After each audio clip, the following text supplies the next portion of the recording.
최민희 위원장님 사퇴하실 겁니까? 하실 거예요? 질의하시죠. 그러니까 사퇴하실 거냐고요. 답을 하세요. 질의하십시오.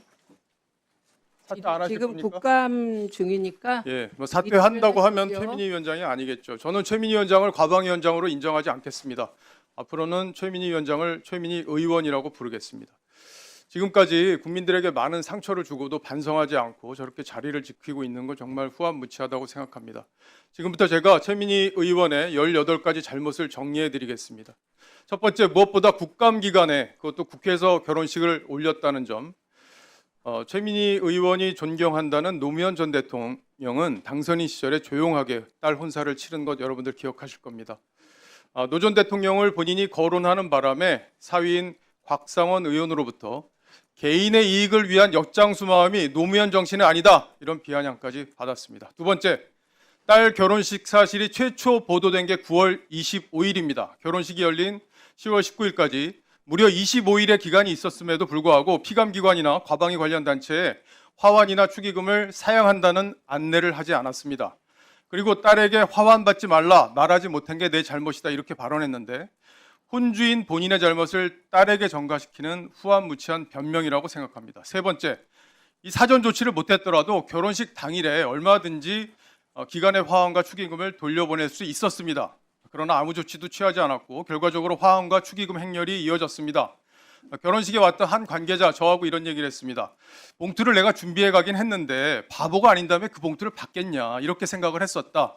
언론에 워낙 보도가 많이 됐기 때문에 조심할 거라고 생각했다. 그런데 축의금을 받아서 놀랬다, 이렇게 얘기를 했습니다. 욕먹을 각오를 하고 돈을 챙긴 게 아니냐, 이렇게밖에 볼 수 없는 이유입니다. 네 번째, 이 황당한 변명이 화를 키웠습니다. 특히 양자역학 공부하느라 결혼식을 못 챙겼다, 이런 변명은 활용점정이었습니다. 오죽하면 한겨레 신문이 2차례나 만평으로 양자역학 관련해서 비판을 했겠습니까?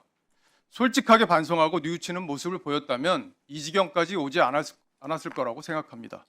다섯 번째, 딸이 모든 걸 결정했고 결혼식 날짜도 유튜브를 보고 알았다, 이 발언에 국민들이 실수하고 있습니다. 처음에는 딸이 국회에서 근무한 경력으로 본인 마음대로 신청한 것처럼 그렇게 얘기를 했었는데 제가 최민희 의원 본인 아이디로 국회 사무처에 신청한 사실을 밝혀내자 아이디를 딸에게 빌려줘서 몰랐다라는 취지로 말을 바꿨습니다. 여섯 번째, 딸과의 관계가 좋지 않아서 결혼식 진행 상황을 몰랐다, 이 설명도 앞뒤가 맞지 않습니다. 딸의 SNS 계정을 보면 9월 26일에 웨딩 사진이 올라와 있습니다. 이틀 뒤에 최 위원장은 이쁩니다 2번, 이렇게 댓글을 달았습니다. 지원 유세하는 영상까지 지금 나오고 있죠. 국감 기간에 결혼식을 하더라도 별 문제될 게 없다, 그냥 밀고 가겠다, 이렇게 생각했을 가능성이 높은 대목입니다. 일곱 번째, 결혼식을 딸이 2번이나 한 거 아니냐, 이런 의혹까지 지금 제기됐는데 답변을 안 하고 있습니다. 딸 SNS 계정을 보면 지난해 8월 14일에 결혼한 것으로 표기가 돼 있습니다. 그리고 그 직후에 나온 웨딩 사진도 작년 9월에 찍은 것으로 보도가 돼 있습니다. 그렇다면 이번 결혼식은 엄마가 축의금을 노리고 2번 한 거 아니냐, 이런 의혹이 나오는 게 당연합니다. 그런데도 이에 대해서 해명을 하지 않고 있습니다. 여덟 번째, 본인은 지인에게 청첩장을 돌린 적이 없고 민주당 의원들에게만 돌렸다고 했는데 이달 초에 청첩장을 과방위 소속 국회 사무처 직원들에게 20여 장 전달했다고 언론에 보도가 됐습니다. 사무처에서도 전례 없는 일이라며 당황했다는 보도 내용입니다. 이건 보좌관이 돌려서 몰랐다, 이렇게 얘기할 겁니까? 아홉 번째, 이준숙 전 방통위원장이 방통위로부터 화환 요청에 대한 보고를 받았다고 우리 존경하는 김장겸 의원이 공개를 했는데 최민희 의원은 내일 국감에 증인으로 채택된 이준숙 위원장을 증인 채택 철회를 해달라고 지금 요구하고 있습니다. 자신에게 불리한 증언을 막기 위해서 과방위원장 직위를 남용하는 후한무치한 행위입니다. 열 번째, 관련 기관과 야당 정치인으로부터 930만 원을 받은 걸 돌려줬다고 했는데 그게 상임위 관련자 전부로부터 받은 돈인지 국민들은 의심하고 있습니다.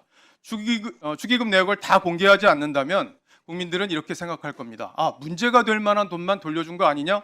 그렇게 의심할 여지가 충분합니다. 전부 공개하지 않는다면 수사를 통해서 밝혀내야 합니다. 11번째, 돌려줬다고 하더라도 직무 관련자로부터 과도한 축의금을 받은 것은 문제가 됩니다. 상임위 관련 기업에서 100만 원씩 낸 사례 본인 문자를 통해 이미 공개가 됐죠.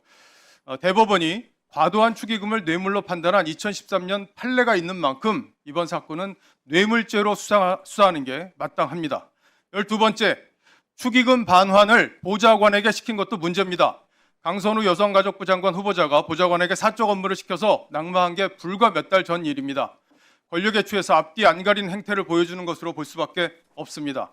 13번째, 다른 정치인과 달리 최민희 의원 딸 결혼식이 더 큰 비난을 받는 건 그동안 막가파식으로 상임위 독재를 진행하면서 다수 국민으로부터 미움이 축적됐기 때문입니다. 당내 온건파를 향해서 움직이면 죽는다 이렇게 말했던 것 국민 여러분들 생생하게 기억하고 계실 겁니다. 진보 진영이나 심지어 대통령실에서도 최민희의 독주가 부담스럽다 이런 말이 나올 정도입니다.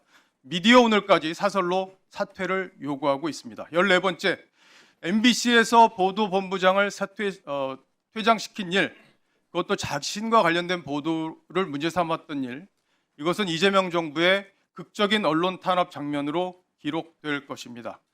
15번째, 이 행태가 논란을 빚은 건 과방위원장이라는 직위를 남용했기 때문입니다. 보도 당사자로서 분명히 자신의 보도를 문제 삼은 건데 나중에 말까지 바꿨죠. 명백한 방송법 위반 그리고 직권남용입니다. 16번째, 해당 특파원과의 문자 메시지가 보도된 것도 최민희 위원장 쪽에서 흘러나간 것으로 볼 수 있습니다. 이 일로 MBC 특파원은 소환되기도 했습니다. 17번째, 상임위 직원들을 혹사한 것도 큰 문제입니다. 21대 과방위에 비해서 업무가 2배 이상 늘었습니다. 18번째, 이렇게 국민이 공분할 잘못을 저질러 놓고도 저 자리를 지키고 있는 것이 가장 큰 잘못입니다. 개딸의 호의를 기대하면서 SNS 선동까지 하고 있지만 이번에는 국민들이 용서하지 않을 것입니다.